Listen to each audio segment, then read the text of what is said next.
Hi, I'm Bex. This is my face. Welcome back to my channel.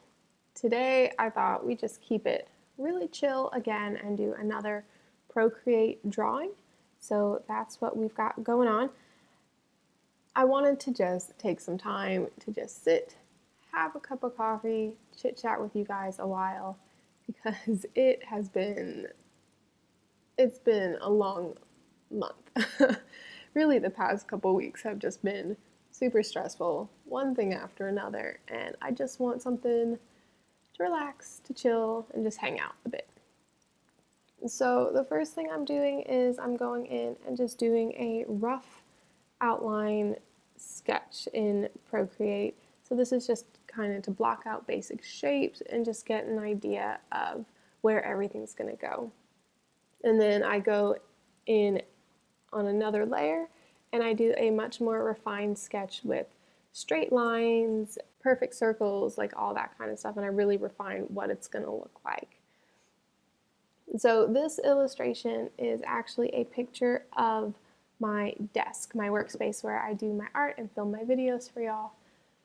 It's kind of my safe space. So again, these past few weeks have just been super, super stressful, and this is where I escape. This is my safe place where I make my art, where I write, I game, I do all of my things here. So it felt appropriate for me to draw this today.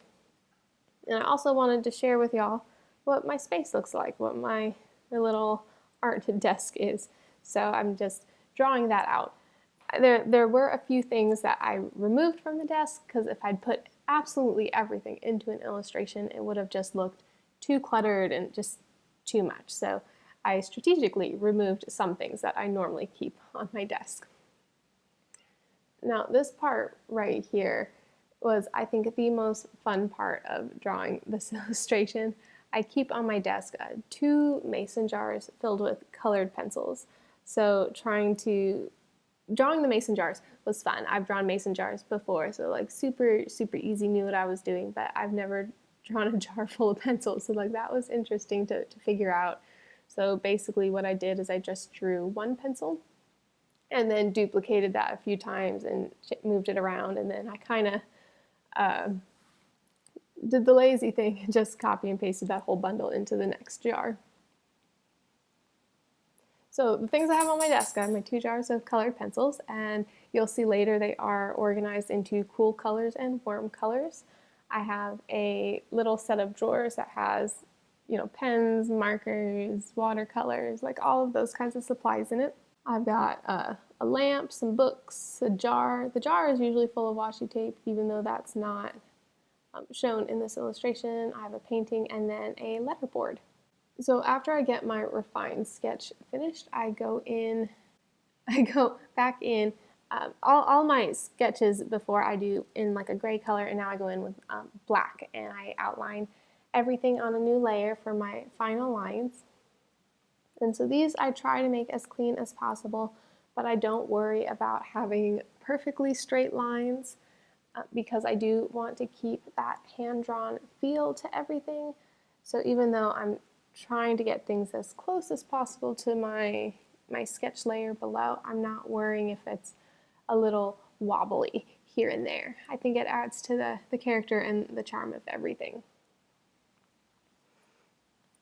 So this jar is filled with washi tape on my desk, and I chose to not fill it in this illustration because I thought it would look too busy, and very honestly, I just wanted to draw something simple. I just wanted something that was very straightforward and simple, and I could just kind of veg out and mindlessly draw, right? So I thought if I do washi tape in there, it's just going to complicate things. It's going to complicate the sketching and the drawing, the inking. It's going to complicate the coloring, and I just didn't want to think about that. The most complicated thing in here is these pencils, and I wanted to leave it at that. I wanted everything else just be super duper simple. So lately, I think since I did the random item challenge here on my channel and ended up drawing a desk and a monitor with a sheep on it, that picture of Greg, ever since then I've just been really excited and into drawing furniture. And so I've been drawing a lot of like nightstands with things on them, dressers, just tables, desks, couches. I think I'm going to try my hand at like some isometric designs here in the near future, but I've just been really into drawing furniture with things on them and things around. So that's what I've been into. I've also been trying to motivate myself lately by changing my color palette. So the last time we did a Procreate video, I talked to you about how I always use the same color palette for everything, and that's how I keep things looking cohesive. Well, my attachment to that color palette kind of wavered, and I mean, I still love it. I still like the vibrant colors that I had, but I just wasn't feeling them lately. And so I spent some time this past week and developed a new color palette it's a lot of muted colors, as you can see there. It's not anything like exciting. It's kind of dreary, but I think it's cozy. So I did a new color palette, and it's really inspiring me to just create a lot of things. So I've been doing quite a few digital illustrations lately with that color palette because I'm just so excited to use it. Now, I didn't use those muted colors for the colored pencils because I really wanted more of a variety in the colors than what I have in my palette. So that the colored pencils are the only thing in this illustration that don't stick to my palette. Now this here in the back, I'm filling with a solid color. That is it's going to be a painting that I have on my desk. So I wasn't sure going into this how I was going to illustrate a painting. It's an abstract painting. It's unlike anything else that I've done. So I put that basic square on its own layer, did the alpha lock, and then just painted over it with a brush that looked like paint. I don't know how else to explain that, but I just kind of scribbled on there because it is an abstract painting, so I didn't need to be too precise with that. So after I get in all my base colors, I go in and I add some highlights and things. And I start to try to add some highlights on the jars, and then realized I wanted those on their own layer so it could go over top of the pencil. So I kind of gave that up pretty quick. But I just go in and I add highlight colors, and this is where things really start to come alive, I think, and give it a little bit more depth. And it also brightens everything up, because when I go in and do my base colors, I use usually the darkest colors I have in my palette, and so everything's very dark, kind of dreary. So adding this first level of highlights is where things kind of start brightening up a little bit.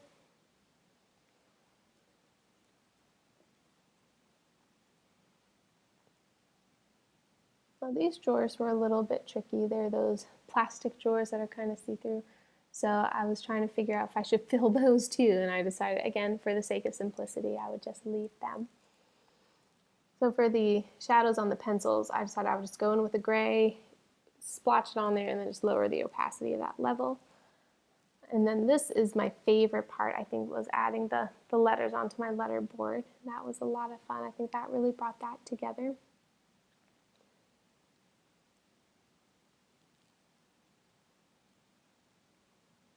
And now my favorite thing I've been doing is I've been adding a lamp on almost every little table or piece of furniture that I've been drawing lately. And I like to draw the lamp being on, and adding this yellow light coming out of the lamp has been my absolute favorite part. So then I just add a shadow on the bottom, and that's it. We're done. That's my desk. Thank y'all so much for watching. If you enjoyed this video, please give it a big thumbs up. And if you want to see more videos like this, make sure you hit the subscribe button below and hit the bell icon so you're notified every time I post. Thank you so much for watching. I'll see y'all next time. Bye!